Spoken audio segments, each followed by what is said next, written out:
Welcome to Visions of Early Florida. In these videos, we look at key moments in the early literature of Florida, drawn from the expertise of leading scholars from across the nation and even around the world. Today's guest is Professor Cassander, or Cassie Smith, who is Associate Professor of English at the University of Alabama, where she is also the Associate Dean of Academic Affairs.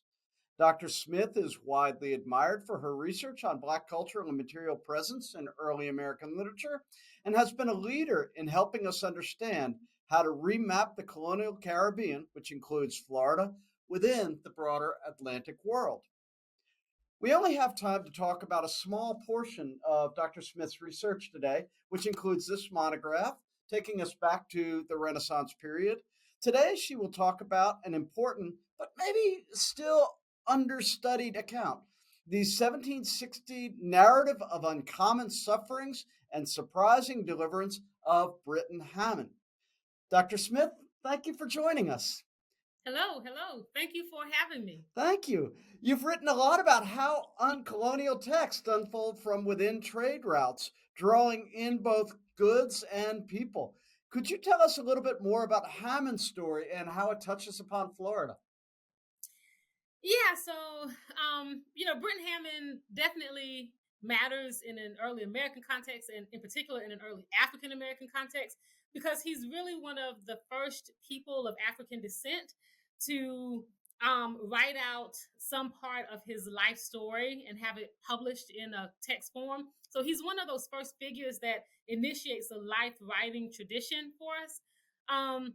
And what I find particularly fascinating about him are some of the details of his travel that really call into question the various kinds of categories that we like to, think and study in. And one of those categories involves geography, right? So one of the things he does is to challenge what we think of today as the Southeast or what we think of as Florida, or even what we think of as colonial New England. And so I guess that's a little bit of what I would want to point out to you in the few minutes that I have today. So specifically with Briton Hammon, he was a person of African descent. He was living in colonial New England, in Massachusetts in particular. And we aren't sure whether he was enslaved or whether he was indentured, but he definitely had a master. Because in the narrative, he constantly talks about wanted to get back home to his good master, from whom he is separated for some 13 years as he experiences several types of captivity in the region that we would consider today the Southeast and the Caribbean. Thank you. Why don't you walk us through a passage where specifically he lands through Florida? Would you mind reading it for us? Sure. And so this passage comes, at the start of the narrative, Briton Hammon is explaining to us how he talked to his master. He asked, permission of his master to go on this sea voyage, a trading expedition, which, that was not uncommon for enslaved people to essentially hire out their time, which was basically what Hammon was doing. And so at the moment for this particular passage, he's on a ship. The ship has just been attacked by a group of natives. He does not identify this native nation, only talks about the attack. And so the passage that I'm going to read is in the aftermath. So right in those moments, right after the attack happens and they kill everybody on board except for Briton Hammon. So the passage reads, as soon as the vessel was burnt down to the water's edge, the Indians stood for the shore, together with our boat, on board of which they put 5 hands. After we came to the shore, they led me to their huts, where I expected nothing but immediate death. And as they spoke broken English, were often telling me, while coming from the sloop to the shore, that they intended to roast me alive.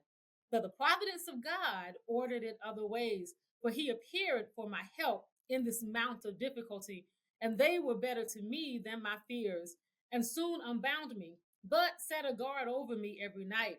They kept me with them about 5 weeks, during which time they used me pretty well and gave me boiled corn, which was what they often eat themselves. The way I made my escape from these villains was this. A Spanish schooner arriving there from St. Augustine, the master of which, whose name was Ramon, asked the Indians to let me go on board his vessel, which they granted. And the captain, knowing me very well, weighed anchor and carried me off to the Havana. And after being there 4 days, the Indians came after me and insisted on having me again, as I was their prisoner.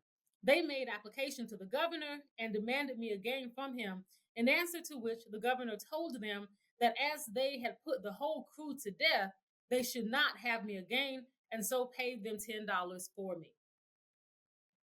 So that's the passage that can tell us a lot about like the nature of Florida in this 1750 moment, and can also tell us something about Briton Hammon as well.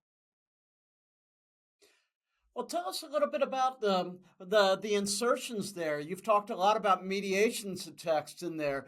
Where does Hammon start, and where does his editor begin?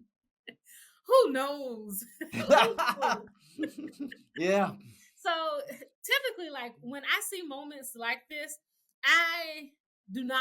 I mean, like it just gives you a headache trying to figure out, what is Briton Hammon's real voice? Like, where does his presence creep into the text?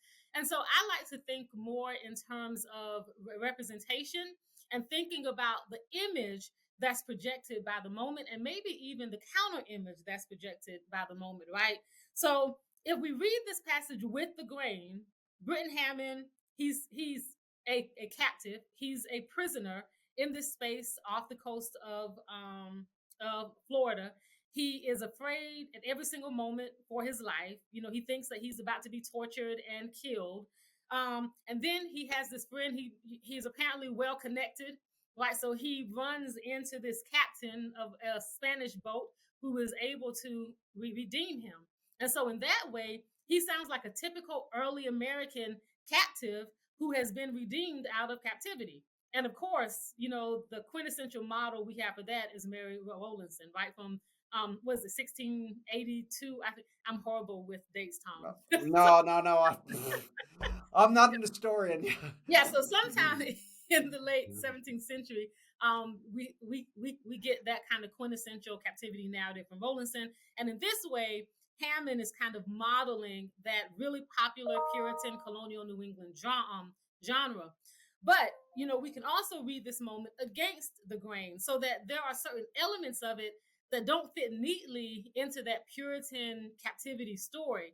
And so one of those elements is how he acknowledges that these natives off the coast of Florida aren't really the savages that he's portraying them to be, right? And basically he's saying they treated me like they were treating themselves. I ate what they ate, they took off my shackles. So there's this kind of tension between wanting to vilify them or demonize them within this Puritan tradition, but not really being able to, because the details of the moment don't lend themselves to that. And another way of reading it against the grain is seeing how, with the natives, like the kind of captivity that Briton Hammon is experiencing, right? He's not, from the natives' perspective, according to him, he's a prisoner that they've captured. And so on the one hand, they get the $10 in redemption for Briton Hammon, but they also recognize his value and they want him back. So then in that way, Hammond's is serving a really complex position in this kind of like commercialized exchange that's happening. I'm fascinated by the language. They used me well. Yeah. They used me well. Which, like, you don't find that anywhere in Rowlandson's captivity narrative. Yeah. Even though they do use her well when you read against the grain of that text. Read against the grain. Absolutely. Absolutely. Well, Dr. Smith, thank you very much for joining us today and sharing your knowledge about Hammon. It was a pleasure to have you here. Thank you.